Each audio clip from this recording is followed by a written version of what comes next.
tulad ng iba, marami kaming anak. Yung pagkain namin sa araw-araw, yung mga bills namin, lahat po sa shop namin nakukuha yan. Siyempre, kailangan namin itaguyod yung mga anak namin. So, ito, pagpasensyahan mo to para sa'yo. Thank you. Nay, eto pong perang ito, huwag niyong mamasamayin, huwag kayong mag-isip ng ano. Eto, bigay namin.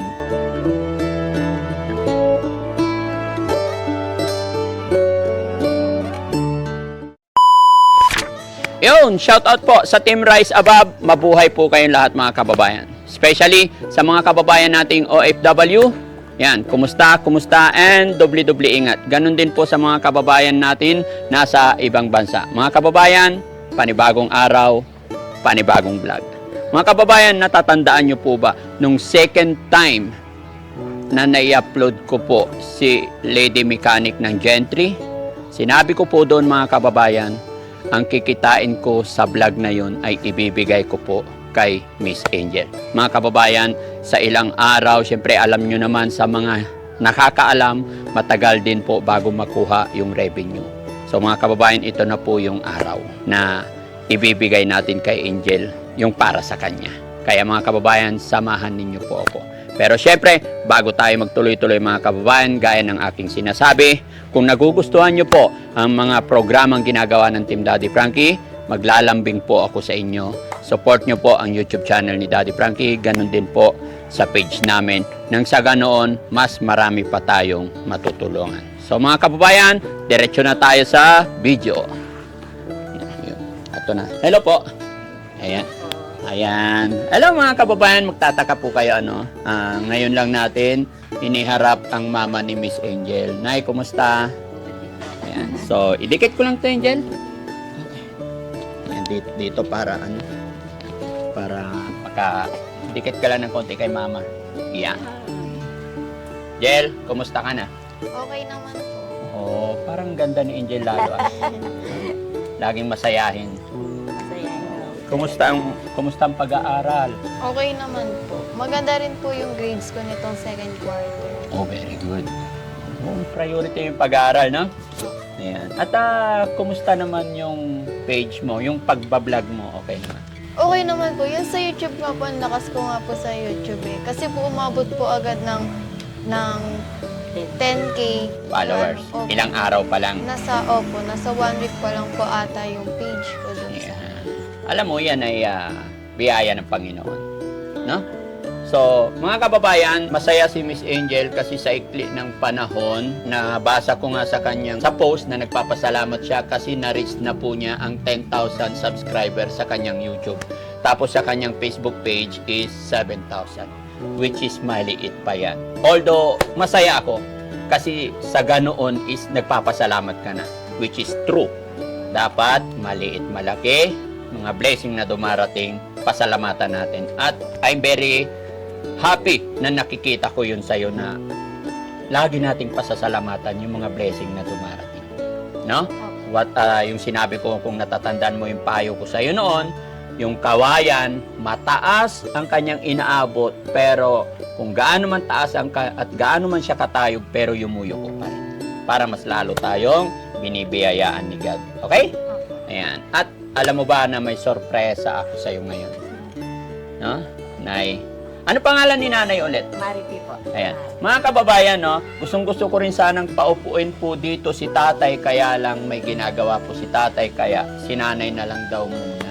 Gaya na sinabi ko, masaya ako kasi ina-appreciate mo lahat. Pero kung tutuusin, maliit pa yon. Pero kahit papano, tuloy-tuloy lang at nag-usap din kami ng aking team na tutulungan ka pa rin namin, especially sa YouTube. Paano mo ma-earn kasi gusto namin na makapagtapos ka rin talaga sa pag-aaral. Although napakabata mo pa, wag masyado, no? Pero kung kaya mo, why not? Depende yan sa'yo. Alam ko naman na ginagabayan ka ng mga kapatid mo tsaka nanay-tatay mo, no? So, paano ba yung mga ginagawa? May napansin lang ako sa pag-upload mo, siguro yun. Yung napanood ko yung 3 na yung upload mo sa YouTube? Ano na po? 6 na? 7. 7, okay, good. Tuloy-tuloy lang. Basta, ingatan mo lang yung mga music, no? Para hindi ka magka-violation. Tapos, yun nga, magbibigay din kami ng ano, kailangan tutulungan ka rin ng aking mga editor. Bibigay sila ng mga tips. Saka ko na lang sabihin pagkatapos natin dito. Ano? Si Nanay, Nay, anong masasabi mo kay Miss Angel? Wala naman po kasi ako, halos lahat ng anak ko, wala pa akong problema. Mm-mm. Lalo na si Angel. Naaasahan ko talaga siya sa...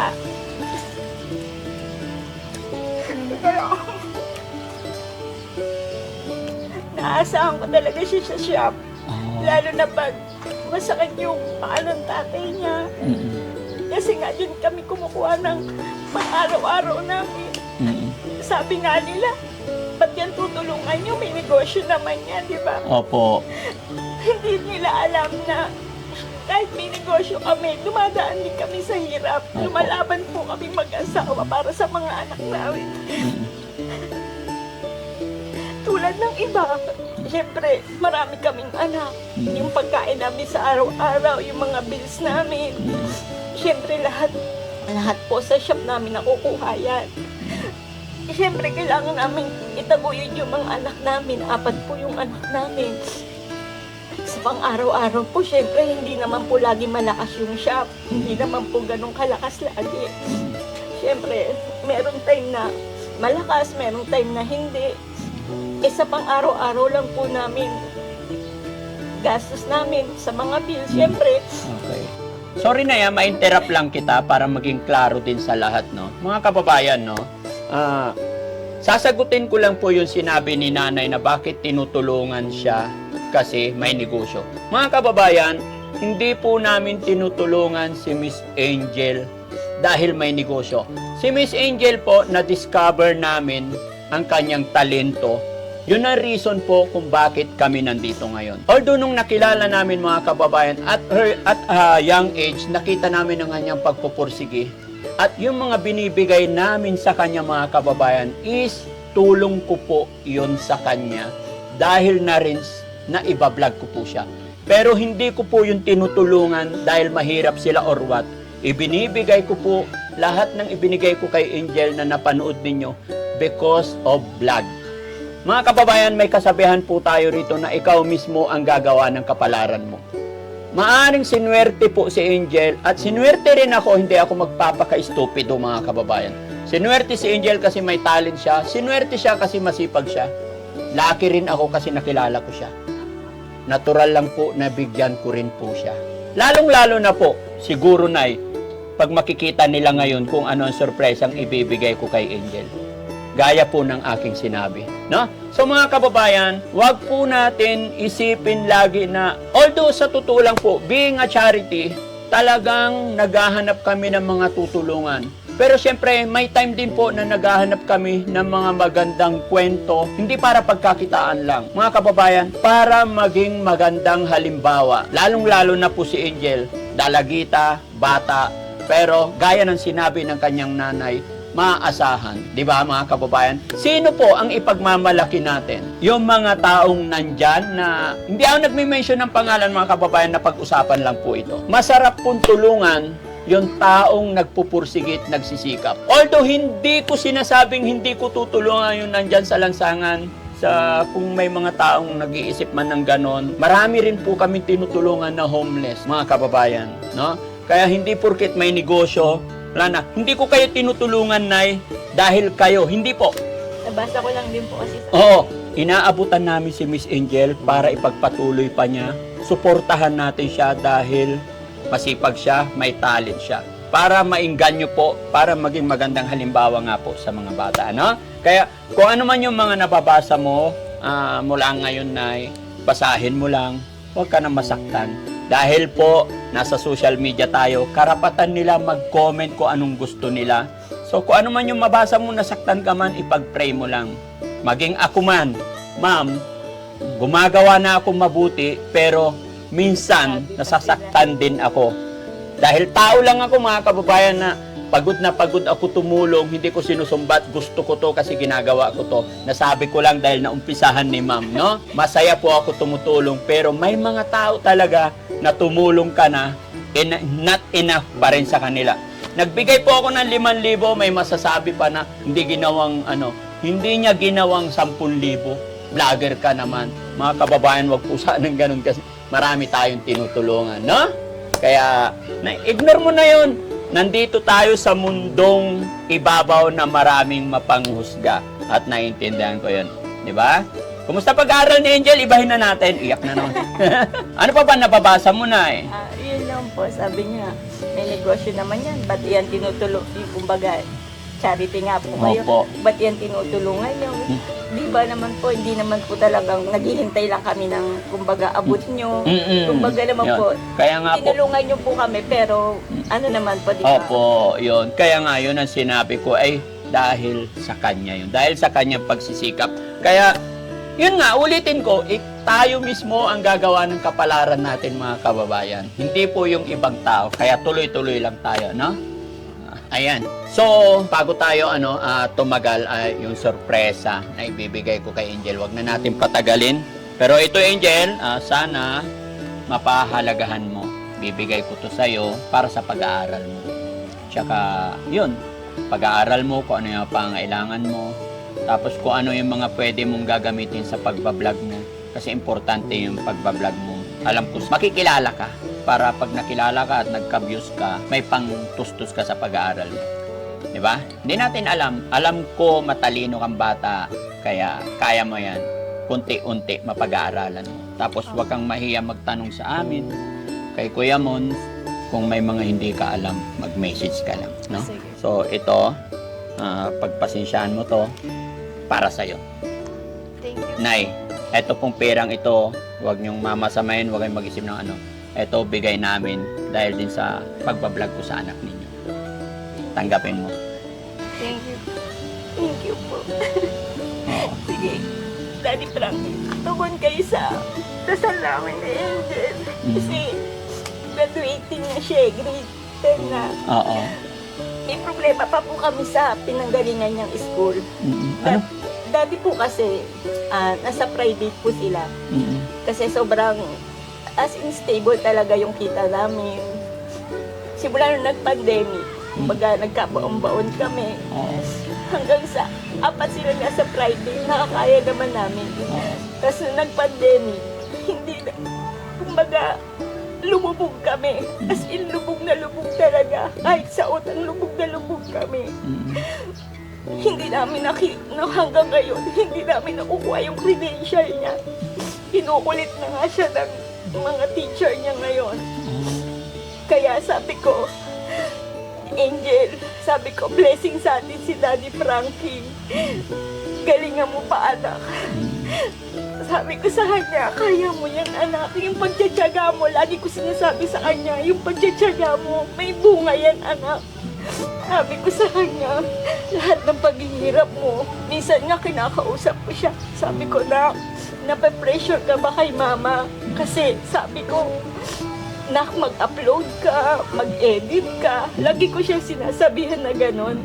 Kasi sabi ko, samantalahin mo yung pagkakataon na binigay sa'yo ni Daddy Frankie.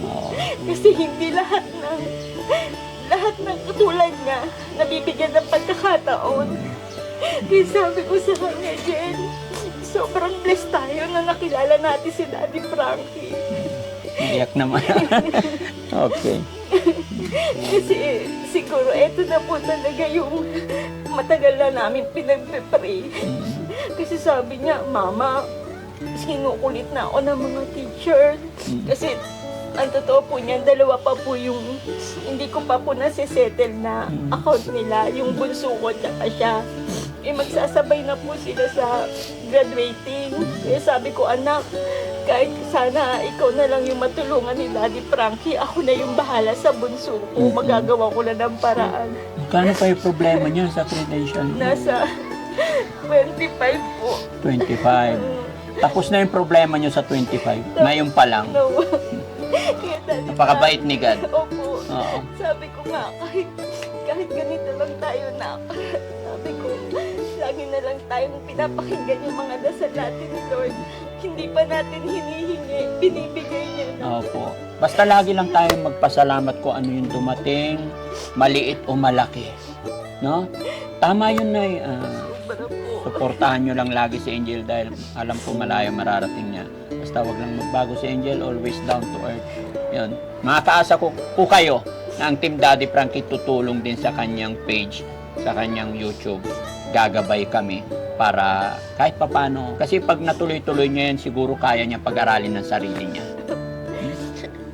Nabanggit mo sa akin ay maraming medal si ano mga medal yon? Kunin ko lang po. Oh, sige. May iyak na si Angel, mga kababayan. Napaiyak siya sa nanay niya. Ano ba yung mga medal? Ay, ang dami! Yan ba? Kahit sabi ko sa iyo, kahit mahirap kami, tataguyod namin yung mga anak ko. Kasi ito lang yung mapapagmalaki lang. Kay Angel lahat to? Opo, simula kinder. Angel, ikaw lang ba estudyante sa school nyo? Ha? Parang hakot award to ah. No? Ang dami mga kababayan, no? Mga ilan ito? Ay, makikita talaga mga kababayan kung gaano karami ang award ni Angel. Thanks to Lord. Yan. Thank you God talaga. Kasi syempre kung hindi rin natin suportahan gaya na sinabi ko, mga ganitong pagkakataon dapat talaga suportahan natin. Malay nyo, ito sumikat, maging matupad niya yung pangarap niya, may ipagmamalaki ang Pilipinas na lady mechanic from Gentry, ano? Kaya very proud ako sa iyo, Angel. Huwag kang mag-alala. Hanggat kaya namin, gagabayan ka namin. Saka, yun, paulit-ulit ko lang sasabihin, wala naman ng pag-uusapan kasi, wag lang tayong magbago. Lagi sinasabi ko sa kanya na kahit anong mangyari, walang magbabago, Yun. anak. Kung kung ganyan ka lang na. Sabi ko sa kanya, kahit sa ugali, sabi ko na, walang mababago ha. Maliit malaki dumarating. May mga time kasi na sinusubukan lang tayo ni God. Pag nagtanim ka, mayroon tayong kasabihan pag nagtanim ka, unang tanim mo, kukunti pa yung bunga. Diba? Pag nagtanim ka, ang ganda ng bunga ng mangga. Yung unang bunga niya, parang madidistract ka pa kasi kukunti. Pero sinusubukan ka lang pala ng Panginoon. Yung pangalawang bunga, doon na yung marami. Diba? Kaya wag tayong, porkit maliit ang bigay na tanggap mo ngayon. Diba? Ganun lang yun. Parang sa akin, marami na akong... Mahirap ipaliwanag mga kababayan, no? Basta wag lang tayong magbago. Hintayin natin yung tamang panahon. Okay? Parang gusto kong iuwi ito Joke. Sige na, itago mo. So, ayan mga kababayan. Angel, anong masasabi mo kay Mama? Mama, pupursige ako sa pag-aaral. Tapos lagi ko na rin po tutulungan si tatay, ganun. Tapos salamat din po pala sa mga nanonood sa akin, sa mga sumusuporta po. Maraming salamat po sa inyo na sa pagpapatuloy po na pagsusuporta sa amin, sa akin po. Tapos maraming salamat din po pala Daddy Frankie na malaking tulong din po to sa amin. Kasi po, tulad po nun sa financial ko po sa school, yung sa balance nga po namin na malaki pa po, yun po. Maraming salamat. Basta tuloy-tuloy lang. At syempre, balikan natin si nanay mga kababayan. No? Nakita ko kasi kay nanay, napaka-supportive niya sa kanyang anak. Kaya siguro blessing sa kanya na magkaroon siya ng anak na very talented at masunurin. Nay, anong masasabi mo sa mga anak mo at saka konting advice din sa mga kabataan, mga nanay na kagaya mo?